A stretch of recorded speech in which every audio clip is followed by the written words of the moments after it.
Kembo lokumu matondi ezonga epai na Nzambe na biso oyo apesi biso makasi bandeko balandi tokuta na émission ya Jésus-Christ l'hiver tika Nzambe oyo akumisama. Tozali kokoba na mama likambo na biso ezali les réalités spirituelles dans les songes. Tobondeli.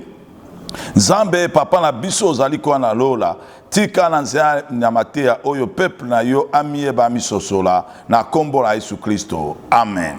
Les réalités spirituelles dans les songes ndenge zoloba ndoto nyonso ba négligeaka te pamba te toyekoli na bino awa ba ndenge misato ya bandoto ezala bandoto oyo ebotamaka na makambo elekaka na moi oyo tosalaki na moi oyo tomonaki na moi oyo tolobaki film oyo totalaki na moi ekozonga pe na butu sous forme ya ndoto wana Ecclésiaste 5:2 elobi yango bandoto ezali kobotama na occupation journalière wana ezali na interprétation mon côté wana pesa na message pe mon côté eza makambo na monaki na moi yango ezongi na butu kuna message ezate. Mais deuxième sorte ya bandoto tolobaki ezali les songes qui sont un langage de Dieu bandoto mosu ezalaka langage ya Nzambe tala tino doza kolobaki ndoto nyonso ba négligeaka te po na bandoto mosu ezali Nzambe nde azolobela biso tomonaka yango na Job 33 verset 14 à 15. Job 33, 14 à 15, déjà que Dieu parle cependant tantôt d'une manière, tantôt d'une autre. Il parle dans des songes et dans des visions. Au moins, Nzambe a l'obéla, il y a bandoto. Il y a un autre qui ndoto nyon se zalité à négliger. Pour exemple, te belé zali, Nzambe a l'obéla qui est dans doto, mais à négliger qui peut dire comme lié. Nzambe a fait ça qui est la directive via vine dans doto à négliger, peut à jouer ba soutenir na ko kamba vina yi. Pétro, la troisième sorte de bandoto zali réalité à monde à ténèbres. Pambate toloba qui tango tolalaka, corps de lalaka, nzoto de lalaka. Mais molim na biso lalaka te molim veaka. Nyoso molim azako sibir ou bien molim azako mona. Pendant biso tozali ya kolala, yango nazo transmettre azo tolamu tolobike na lota kindoto. Alors voilà, bandoto oyo peo ezali réalité à monde à ténèbres, t'occupe ko négliger en goté. Tango ezali Nzambe alingi oyeba réalité ya monde à ténèbres oyo ezingeli yo Nzambe alingi oyeba ndenge nini bazobongisa yo mabe na monde ya ténèbres tango Nzambe azolakisa makambo toko négliger te. Alors moni bandoto eza langage ya Nzambe bandoto pe ezali réalité ya monde ya ténèbres oyo ezali ko attaquer biso toko négliger bandoto ya ndenge wana te. Il faut tozwa yango en considération yango baleleki tosukaki na point Oto yai koloba na bino to monaki na bino ezalaki les messages sous forme imagée dans les songes et les songes inachevés. Alors to bandaki to lobelaki mba elekaki les messages sous forme imagée dans les songes. C'est-à-dire quoi? C'est-à-dire ezali Nzambe aye kolobela ngai mais na ba image.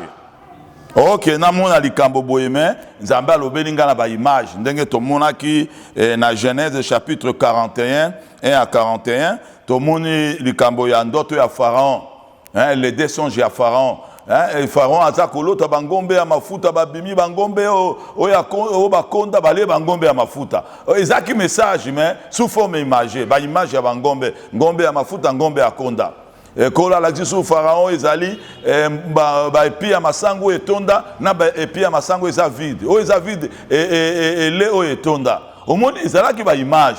Il y a là, Pharaon a amoni ba image. Oh, si ma ba image, c'est un message. Oh, Zambé a fait ça qui est. Alors, comment on a que ce qui Pharaon a négligé, a loti bangombe, na loti bamasangu, a négligé kango, Égypte n'engage qu'au kufa nanzara. Pe ba mboke zaki zinga ti ba kana kuna nyonso, ba n'engage ba kufa nanzara. Alors voilà, au monde Zambé koloba mena ba image. Pe tolobela ki ango baleleki, le kambwetali. Bandota Nzambe sous forme ya image. Alors natango yo message ya ndoto ye sous forme ya image awa toko interpréter ango littéralement te po bato musu ba interpréter ka ndenge amoni c'est-à-dire quoi Pharaon moni bangombe ya mafuta na bangombe bakonda le Pharaon que nous avons bangombe na bango ke bobo bangombe toli ya bango OK likambo Nzambe zaki même la bangombe te bangombe ezali kolobela kaka ngombe ya mafuta 7 années abondance ngombe bakonda 7 années à sécheresse. On a place Nzambe appelle sa message qu'il y aura 7 années abondance 7 années à sécheresse mais Nzambe a na ba image yango tolobi sika tango ndoto ezali sous forme ba image oko interpréter yango littéralement te donc kaka ndenge ezaleli wana oko taper à côté. On appelle ça par exemple les témoignages y a ndeko moko na bambule le ka kuna ba 80 et quelques ndeko yo atale ko bon de la porte nzambe asalela ye ezali na poso makasi nzambe asalela ye metanga za ko bon de za ko modela na butu a loti ndoto moto mona bilamba pembe ko pesa ye bible alobi ale zwa bible yo lia ngo soko sisi ko lia bible na ko salela yo message ezalaki bon ye moko amoni moto na bilamba pembe apesi ye bible alobi lia bible so sisi ko lia na ko salela yo ndeko alamuki mba moko lamuka mbala moko ale kaka ndenge amonaki bapesaki ye bible na ye ale yango kaka ndenge na ndeko pe ale alamuki azwi bible mbala moko akimi mbango epai ya pasteur o pasteur nzambe alobi po asalela nga na lia bible na lia bible bongo asalela ngai. Alors, passer à l'incoyé, c'est que non, ils allaient message sous forme imagée. C'est-à-dire qu'on lit la Bible, dans la pose dans l'accès aux Bible, au consommer Bible sur le plan spirituel. N'a pas ce enseignement, tant qu'on a affermi dans l'enseignement biblique, des Zambia à la queue à salle là yo. Tant qu'on passe à l'imboli, il y a non, et ça bon, on a la mona qui n'a d'autres dans la la Bible, automatiquement, avant dit qu'on arrache la page à Genèse, avant dit qu'on lit, n'a mis sur passer, avant dit qu'on arrache, passer à Pexé, non, passer. Donc il y a mon qui passer à télémélier. Il y a un Zambia qui a salé là, mais passer à télémélier. Au moins, pour te quoi comprendre, ok, message est sous forme imagée. Et ça là qui était que la Bible, non. Il a fallu attendre la Bible, la Bible, tant qu'on commet la carte la Bible, c'est-à-dire attendre, dans le moment où Zambia a salé là. Mais il y a à comprendre sous forme imagée, à comprendre littéralement. Le quoi message sous forme imagée, il y a joué littéralement, il y a pas seulement la Bible, il y a ba poste la Bible quoi taba, azoli a poste la Bible, il y a poste la Bible, Zambia recèle pour nan d'autres na ye, à l'autre qui a zo passe la Bible azakolia. OK, c'est ça qui message sous forme imagée. O ko interpréter en littéralement te. O ko interpréter en te kandenge zo mona wana. Yango tolobaka mutu nyoso na makoki ya ko interpréter d'autres te. Tant que mon écossaire m'a coquille à interpréter d'autres, aucun des pas, mon seul en Zambie, dans ma coquille, pour aller libre là, un d'autres. Bah, mingi peut passer la faux pandengoana. Il y a l'autre qui, à mon image, il y a salé dengue image. Bon, ceux qui font un bangombe, na boum bangombe na lia. Ceux qui sont zawana te. Ok, bangombe, c'est qu'on va cabaner. Bangombe m'a foutu cette année à abondance, bangombe va compter cette année à sécheresse. Ndengona pe masango etonda cette année abondance, masango pe ekonda cette année à sécheresse. Au moins Zambia qui n'a pas image, mais message c'est ça qui mosusu. Alors bandoto sous forme imagée, j'insiste au kolimbo lango littéralement te. On denga monaki anasala ka ndenge wana. Non, au kolimbo lango littéralement te. Et dans l'intérieur de komoko, il y a azindoto ale baké pêche. Bake pêche, ba pêcher bambisi ebele ba tondi ci église na bambisi. Église est tondi na bambisi. Alors si quand on a tongo à la muki, azu makansi pas passer. Ndenge za Nzambe za na besoin to ça la pêche to kanga bambisi ebele. Lobando to na lotaki to kangi bambisi ebele ba tondi na église. Ah bien non, biso lotaki ezali ba âme, c'est-à-dire Nzambe a tini son évangélisation, to kenda côté to gagner ba âme, tu as ba âme na église. De côté, na l'autre de bambisi toza au péché. Vous voyez, na message da sous forme imagée, au kolimbolango littéralement te. Ayangwana ko s'hazarder te yo moko banda kolimbolaka bando tout temps oza na likabwana te. Il faut que pas passer dans Zambé pour ba sungo po. So interpréter d'autres mabe et comme mo pe na libebi, et comme mo pe na dégâts. Ba mingi pe ba kufa po ba interpréter ki d'autres mabe. Ba dede d'autres mabe mais bango pe na zela mabe pe bazui likambo la vie na bango. Alors to zolo ba sur likambo tali les songes inachevés. Bandoto esi la kate. Ah, nazai kolota ndoto ekatani. Nazai kolota Zambia ngata lisanga banguna nanga ndoto ekatani. Nazai kolota balingi ba pesanga mbongo ndoto ekatani. Nazai kolota balingi ba lobelanga likambo ba ebisanga pourquoi la souffraka na vie nanga. Tant muto bandi koloba ndoto ekatani. Omoni bandoto babenga ka inachevé. Alors pourquoi ndoto ekotika la inachevé? Ba cause eze ebele. Monsieur ekoza la mauvaise position à Pongi. Hein? Position à Pongi, au lala qui ne sika moko malamu, tobe zaki na kiti. Ozo nimba na kiti, ozu pendoto, au moni position mabe ofanda ki wana, na kiti wana, et ko sala ke, et la musique sa yo pendoto na etika la inachevé. Monsieur cause monsieur Zabongo, mauvaise position pendant le sommeil, et ko sa ape que message on a joué na do etika la inachevé. Monsieur pe ko sala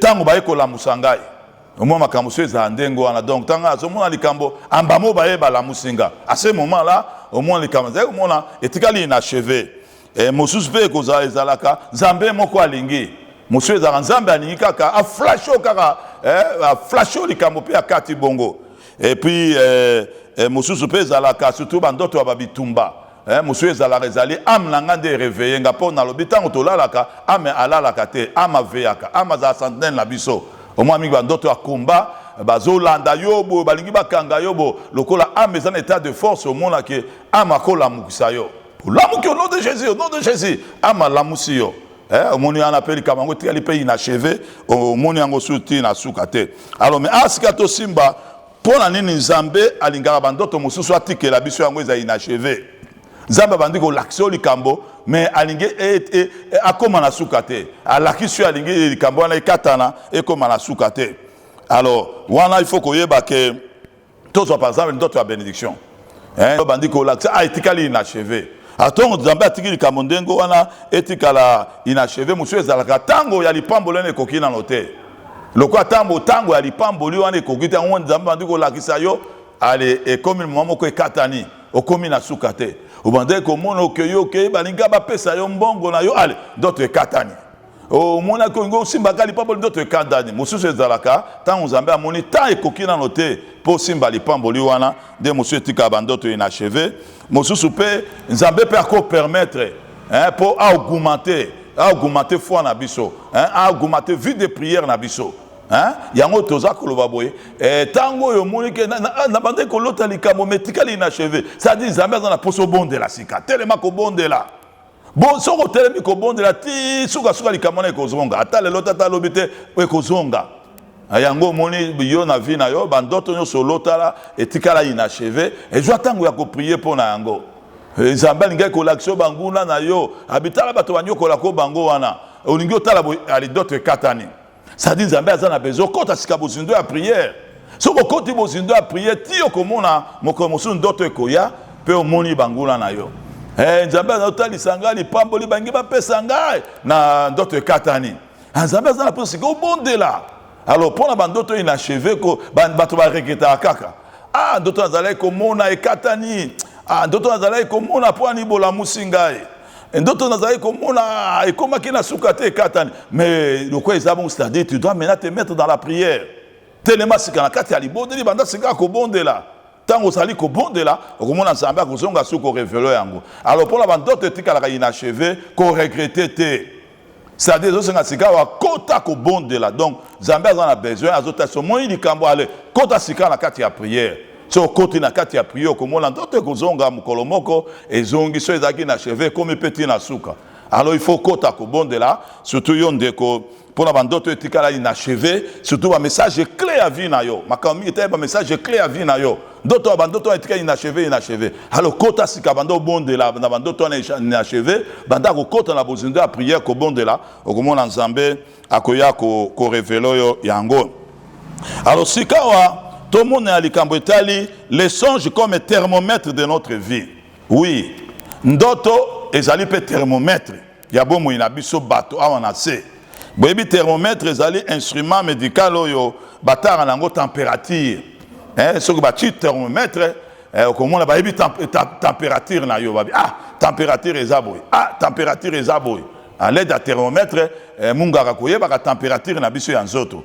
alors mpo na yo mpe ndeko nalingi nasungo lelo mpo na koyebi soki bandoto ezali mpe thermomètre mpo na vie ya biso bato awa na se alors ndoto ezali thermomètre oyo ekolakisa biso mpe état d'âme na biso oui na nzela ya bandoto koyeba mpe état d'âme na yo mpo ndoto eza mpe thermomètre ekolakisa nga état d'âme na ngai ndoto ezali mpe thermomètre oyo ekotalisa ngai mpe baproblème spirituel oyo eza na kati ya vie na ngai nangi nakenda malembe nalimboela yo mpo comprendre yango tozwi boso les songes comme thermomètre pour montrer notre état d'âme ndoto lokola thermomètre oyo ekolakisa état d'âme na biso alors moninga ntango yo olotaka toujours bandoto oza na église ozoprier boke évangélisation olotaka toujours bandoto bozoyembela nzambe olotaka toujours bandoto ozoprier oluta tu bandoto na kenda ki retraite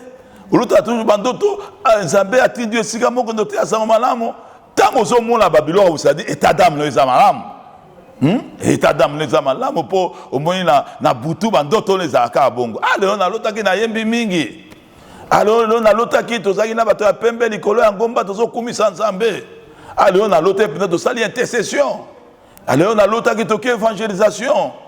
Le temps où l'otaka ba makambo malamu boye, ça dit état d'âme na yo eza malamu. Mais tant où yo bandoto les aka le quoi maman moi papa nga l'otaka na zani. Nga na vie na nga mobimba na l'otaka na zali ni na butu nyoso ndoto na zaka ni. Tant où moni na litoko moko boye na fandi to pumbwe na litoko ango ba meminga tokei tant où mona na zo lamba biloko na zo kabola menaza ni na zo kabola bato.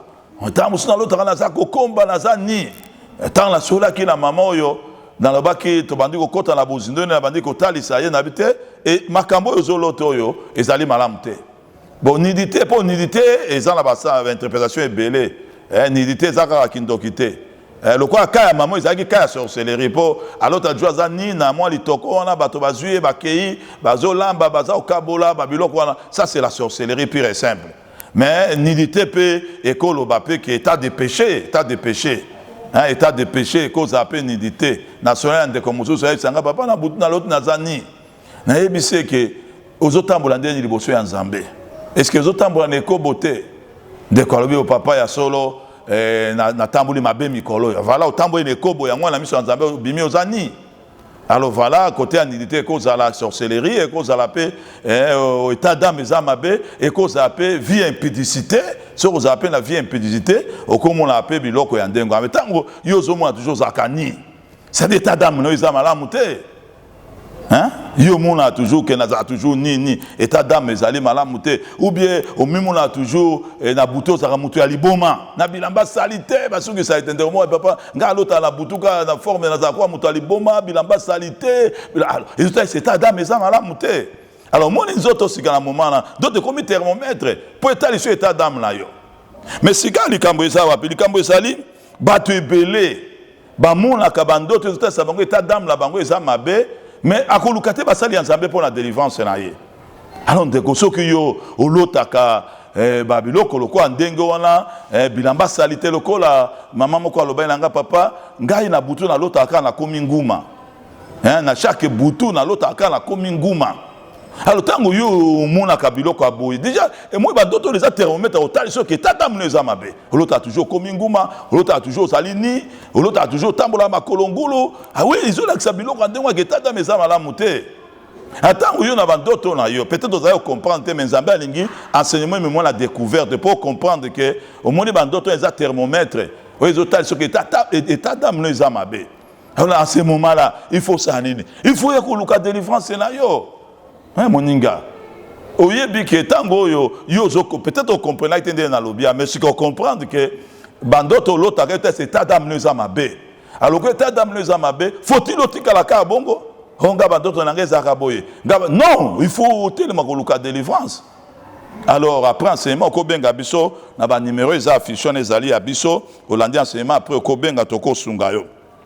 D'autres pays thermomètre pour la hôtel sabiso ba problème spirituel les gens la carte ya vie na biso nanzela ndoto na koye ba problème spirituel o ezali na carte ya libota biso à partir ka bandoto koye ba problème spirituel nini o ezali na carte ya libota na bino ndeko moko alotaki cercueil bati singa na cercueil singa wana ekanga ba koko na bango singa wana ekanga ba papa singa wana ekokanga pe bango aya loti ndoto andengwa mais zo maja lien liwa na kati ya libota wana ata on peut to soyer na bango bakufa na mort précoce bakukisa bambule belete bakufa moi na zela ndoto tango moni bozo ta c'est déjà promesse spirituelle ni nezali ça dit lien liwa ça na kati ya libota oyo et à partir ndoto ko yeba pe problème spirituel nanga ekozani na kati problème spirituel ekozani na kati ya bo moyi nanga.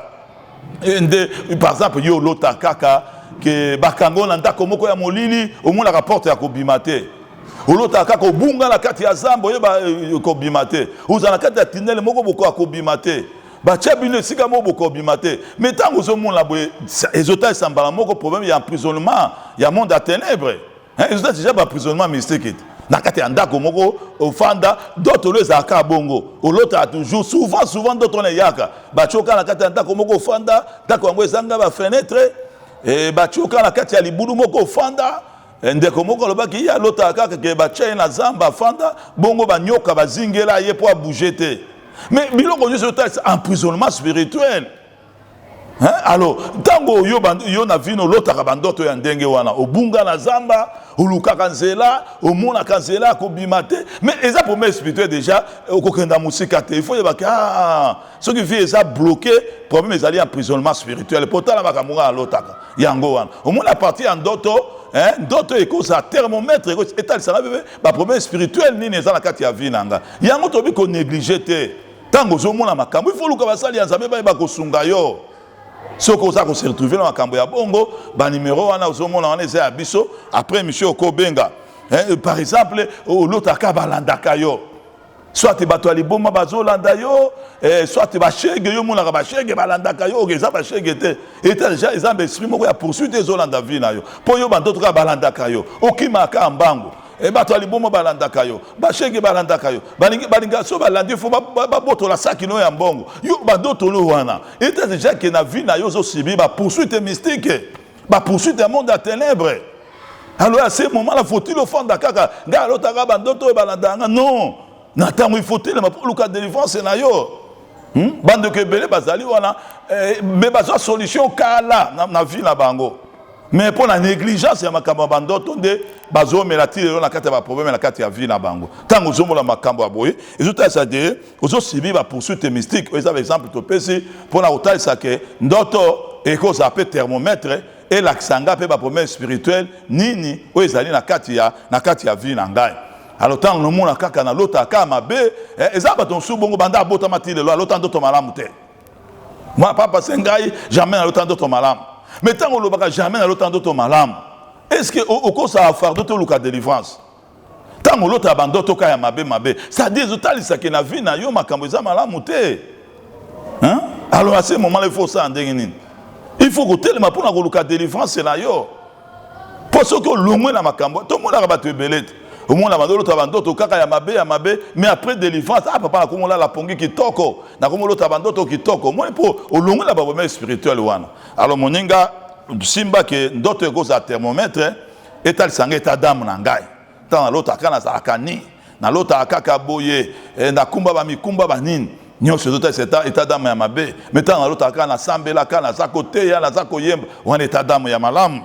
Kambonga muna kawana olokola balanda kangai lokola bakanga ngai makambo ya bongo la bongo ezotalisa bien que il y a des problèmes spirituels dans ma vie ni fona lukelango délivrance alors ndeko yo mutu olota ba makambo o etalisa ko eta dame na etalisa ba problèmes spirituels ozana yango mais ozaka courage ya côté le matin tango koki yango yo oye ba côté le ma pona ko luka bongo etali délivrance ya vie na yo. Alors, si tu as comment on a les kamosusu, et Zali Bongo, quelle attitude faut-il prendre lorsque nous avons fait un songe? Quelle attitude faut-il prendre lorsque nous avons fait un songe? Tango yongai na lotin doto, attitude na koza na ngota na lotin doto na lamuki. Pamba de tolobi, oko négligé doto te. Alors, attitude à libosu ezanine. Tango na lotin doto, attitude à libosu ezali, faire tout pour ne pas oublier les songes. Sala nyonso te obosana ndoto na yo te. Tango yo oloti ndoto sala nyonso obosana ndoto na yo te. Ngaza bakaye ya bandoto mona bandoto monsieur za ba 1985 okuta ngo na komango. Yango esenga so nécessité za la kaye no ya ba songe. Poto moni ndoto ekoza thermomètre o ekotali sangai eta dame na ngai ekotali sa ba spirituel la vie na ngai. Nandoto pe nzambe akosala nga pe ba promesse. Alors pour ndoto pe nzambe akolobela nga po Dieu parle aussi dans des songes. Alors moi na nzambe za na kayeno ya ndoto. Pour moi za ba ndoto mosoko kozaka oloti na butu eza très capital. Ndeko moko libota la bango e bongaka te.